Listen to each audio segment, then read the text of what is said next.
Bonjour Pascal, sociétaire C'est qui le patron? Bonjour Gisèle. Bonjour Annie. Bonjour Maxime. Nous sommes réunis aujourd'hui à l'exploitation de Monsieur Gibet à Chevigné, près de Rennes, pour prendre connaissance de son lait C'est qui le patron pour la fabrication du beurre de baratte.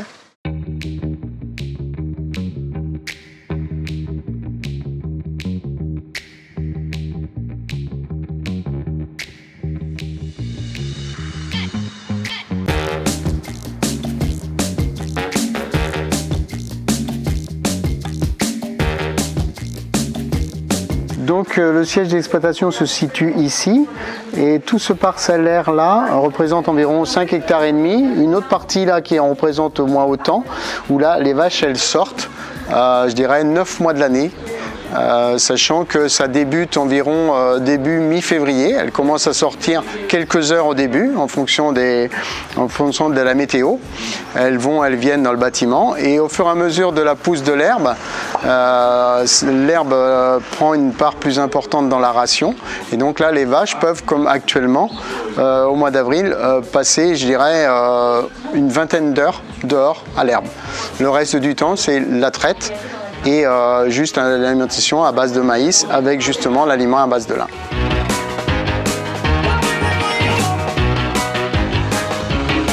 Donc derrière vous, là, vous avez ce qu'on appelle la laiterie.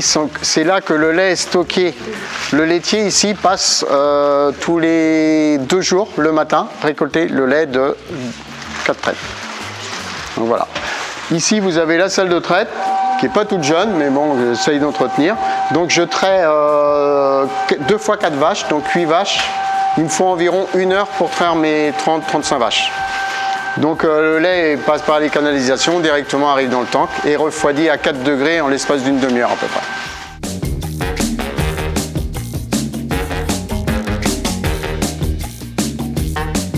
À partir du moment où vous avez des logettes comme ça, très bien paillées, les vaches sont bien et surtout elles ne se salissent pas parce que les déjections tournent derrière et je les racle tous les jours ou 2 fois par jour. Et j'ai fait ça quand j'ai commencé ma vente de lait cru.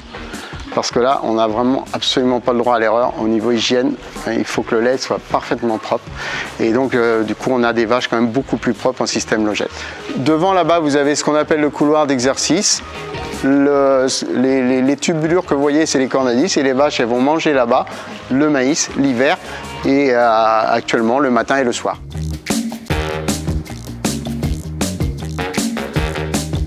Je vais pouvoir vous montrer la composition exacte tout à l'heure sur papier. Mais donc ça c'est ce qu'on appelle l'aliment de production où il y en a un maximum, enfin moi je monte à peu près à 2,5 kg, c'est-à-dire que les vaches, quand elles viennent de véler, leur pic de production c'est environ 1 mois et demi après avoir fait leur veau. Et c'est là où elles ont un maximum de besoins. Donc de toute manière, à partir du moment où elles ont vélé jusqu'à, je dirais, 3-4 mois, elles ont une bonne partie de ce concentré-là, parce que c'est là qu'elles en ont le plus besoin, quoi. Et au fur et à mesure que la lactation avance, ben, je diminue, parce qu'il y a moins de besoin, quoi.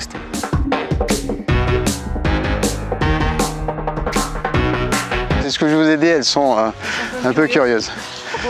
Donc comme je vous l'expliquais, elles sont plus propres, plutôt propres quand même. Calmez-vous, calmez-vous, calmez-vous. Mais elles sont curieuses, n'ayez pas peur, hein, c'est pas... C'est génial. Et voilà.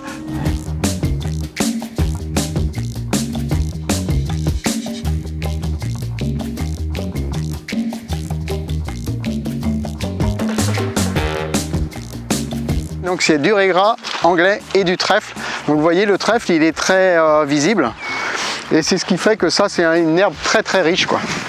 Et là c'est bourré d'oméga 3 ça. Ça fait combien d'hectares? Elles ont accès à combien d'hectares?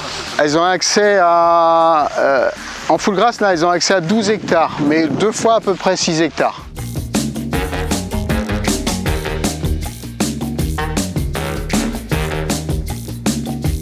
Puisque concrètement on est payé comme le cahier des charges l'avait prévu, 420 € prix de base sur cette ligne C'est qui le patron là. plus les taux, c'est-à-dire la qualité c'est en plus, hein, c'est vraiment le prix de base. Donc c'est à comparer avec un prix de base actuel, puisqu'on va appeler un chat, hein, donc était 325 €, qui va être à 330 € la deuxième trimestre, prix de base, mais quand même auquel il faut rajouter la prime bleu blanc cœur, qui pour nous peut être de 25 €. Donc si on compare ce prix de base avec les 25 €, si on les a, donc ça fait du 300, je dirais 350 €. C'est à comparer aux 420 € dont on est rémunéré chez vous, en fait. 420 sans compter la prime bleu blanc cœur. Non, si, la prime bleu blanc cœur est intégrée dedans, parce que elle est intégrée dedans. Donc grosso modo, ça fait 70 € les millilitres de plus. Moi, j'ai fait un petit calcul rapide pour vous donner à peu près, moi, ce que ça donnait concrètement pour moi. Je dirais que sur les 3 premiers mois, ça peut représenter un plus quand même pour moi, je parle que de C'est qui le patron, hein, d'environ 300 € par mois. J'ai sorti des bons de livraison de l'aliment. Ce qu'on appelle le Tanor Oméga 90, c'est l'aliment que je vous ai montré, que je mets en aliment de production en individuel par vache. Donc on est bien sur un produit qui est nourri sans OGM. Oui, voilà. Alors si vous voulez la composition, vous allez pouvoir la filmer. Composition, donc graines de lin, tradilin, ils appellent. Je sais pas, Aude, si tu peux donner des trucs. Oui. Donc tourneau de feedstock d'extraction de tournesol, févrole, lupin, tourneau de feedstock d'extraction de colza, mélasse de canne à sucre, chlorure de sodium. Donc voilà la composition totale et on est bien sur un aliment considéré non OGM inférieur à 0,9%. Et au préalable, en fait, pour que ça puisse rentrer sur une exploitation qui est certifiée bleu blanc cœur, cet aliment-là, le fabricant l'a fait référencer à bleu blanc cœur, c'est-à-dire qu'il a enregistré la formule avec ses composants, avec le détail de la traçabilité aussi de ses composants auprès de l'association. Voilà, conforme qualité, sont sélectionnés pour leur teneur en oméga 3. Aliment conforme là. Ok, il décharge bleu blanc cœur. Et s'il n'y a pas ça aussi, c'est aussi une indication pour le producteur de dire attention, il n'a pas été certifié, c'est-à-dire la composition n'a pas été contrôlée. Et le fabricant, il se doit aussi de faire analyser son aliment pour qu'on vérifie que la teneur en oméga 3 qu'il affiche et qui dit qu'il y a à Pyrrhic, on la retrouve bien en fait à travers les analyses. Pour en venir, le tracéal lacté, c'est l'autre aliment que j'utilise pour équilibrer le maïs dont je vous ai parlé. Donc là, lui qui est fabriqué par la coopérative Agrial, à qui je vends mon lait. Donc là, on est pareil, on est sur cet aliment qu'on vient aux filières nourries sans OGM. Donc la composition, c'est du tourneau de filtre d'extraction de colza, on a entendu de ça tout à l'heure aussi.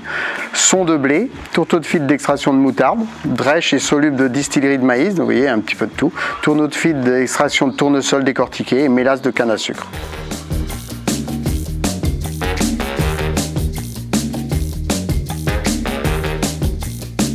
Voilà, nous avons terminé la visite de l'exploitation et nous pouvons dire que le cahier des charges du lait pour la fabrication du beurre de Baratte est respecté.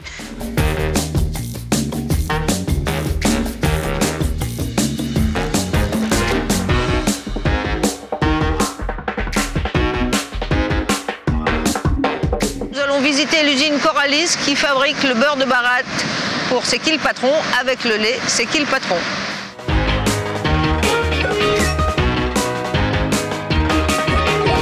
Les citernes sont décrottées, donc elles sont nettoyées extérieurement et une fois qu'elles viennent se positionner sur la piste de dépotage, elles sont bien propres. Voilà. Et puis en plus, on aura le résultat du test antibiotique. Donc c'est un test systématique et qui est libératoire, c'est-à-dire que si le test rapide d'un quart d'heure est positif, la citerne est bloquée et on passe sur un test long de confirmation de 3 heures. Voilà.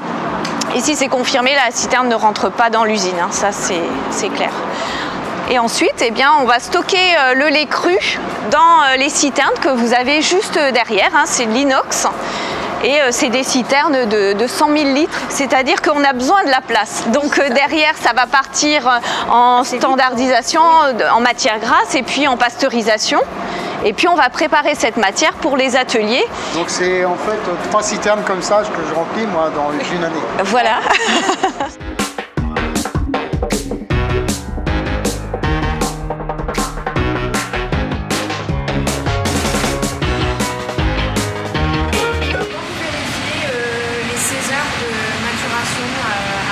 En fait, on regarde à quelle heure elle est ensemencée, la crème. La crème, elle arrive la veille, elle arrive en général l'après-midi ou en soirée. Celle-ci, elle est arrivée sur les coups de 21h si je dis pas de bêtises. Ouais, c'est ça, sur le coup de 21h. Et donc du coup il a commencé à la soutirer vers 15h. 15h plus 3h, à 18h. Donc il a soutiré, il a contrôlé son acidité d'ornique, donc je suis allé vérifier tout à l'heure, donc elle était à 29 degrés d'acidité d'ornique. C'était une crème qui était plutôt, n'était pas épaisse, facile à soutirer. Quand vous dites ensemencer, en fait, c'est consiste en quoi exactement C'est un ajout de ferment lactique qui vont permettre en fait à la crème de s'acidifier et aussi de dégager des arômes dans le beurre. Première étape, je remplis la baratte. Deuxième étape, premier cycle de barattage. Et là, on va séparer le grain de beurre du bas beurre. On va vider le bas beurre d'un côté et on va garder le grain de beurre dans la baratte. On va rincer ce grain de beurre, c'est-à-dire qu'on amène de l'eau pour faire du rinçage de ce grain de beurre et avoir un grain de beurre propre. Ce grain de beurre va être rebaratté quand on aura vidé le cycle d'eau. Et là, on va partir en cycle de malaxage, en fait, de barattage et de malaxage. Et après cette baratte-là, vous la videz dans des grands bacs de 700 kg à peu près, que vous mettez sous la baratte. Donc la porte de la baratte s'ouvre et on vide ça dans un bac. Et après, tout est repris à la pelle pour être transvasé dans un bac qui est le bac 4, qui lui va malaxer ce beurre pour l'envoyer sur la machine. Donc ça passe dans des vis sans fin qui l'envoient sur la machine de conditionnement. Et donc entre l'entrée de la crème dans la baratte et la fin du cycle de lavage, quand on a fini une baratte, on va la laver pour en faire une autre derrière. Et donc ce cloisonnement en fait d'action, c'est entre 3h30, c'est 3h30 à peu près. Okay.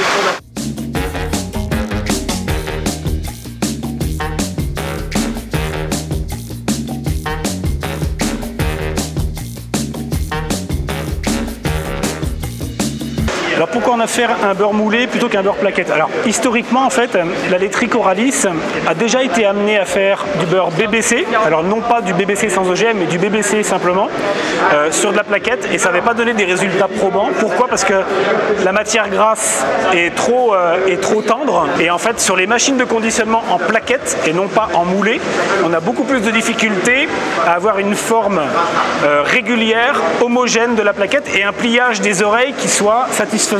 Simplement parce que la texture de la matière n'est pas la même. Donc c'est un peu, c'est la raison qui a amené l'industriel à proposer de faire du moulé plutôt que de la plaquette, parce qu'on avait à peu près la certitude de ne pas y arriver en plaquette.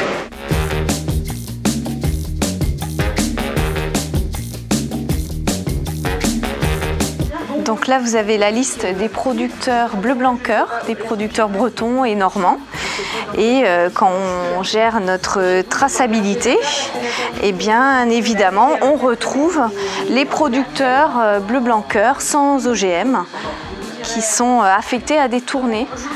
Des tournées avec des numéros et donc on se repère sur notre documentation où on retrace l'ensemble des producteurs qui sont bleu blanc cœur dans cette démarche-là et qui sont vraiment séparés des autres producteurs. Donc là on a des analyses avec tous les acides gras qu'on trouve dans le lait avec les pourcentages et on vérifie bien que les oméga 6 sur les oméga 3 on est inférieur à un ratio de 4. Voilà, donc vous voyez 2,5. Donc on est dans les clous. Okay. Donc le taux de matière grasse de 80% dans du beurre salé, c'est bien simple. On ne fait pas l'analyse de la matière grasse. Par contre, on vérifie l'humidité du beurre qui doit être inférieure à 16% et on vérifie les 2% de non gras. Ensuite, on a le restant, c'est 2% de sel. Et donc, normalement, l'équation est bonne et on a 80% de matière grasse dans le beurre demi-sel. Même équation pour le beurre doux, 82% de matière grasse et donc 2% de non gras et 16% d'humidité.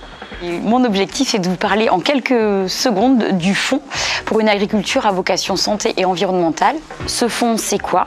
Eh bien, l'objectif, c'est de récolter, de constituer une cagnotte en fait, qu'on va ensuite redistribuer aux éleveurs, mais on ne les redistribue pas n'importe comment. En fait, l'objectif, c'est de redistribuer ces fonds pour tous les bénéfices environnementaux et les bénéfices nutritionnels qu'ont apporté les éleveurs à travers la production de leur lait. Et donc c'est comme ça que va être utilisé les 15 centimes que vous reverserez à chaque plaquette de beurre. Et donc c'est aussi comme ça qu'on encouragera des éleveurs à bien travailler, à avoir une agriculture vertueuse pour la nutrition, pour l'environnement et qu'on créera de la valeur aussi à l'agriculture.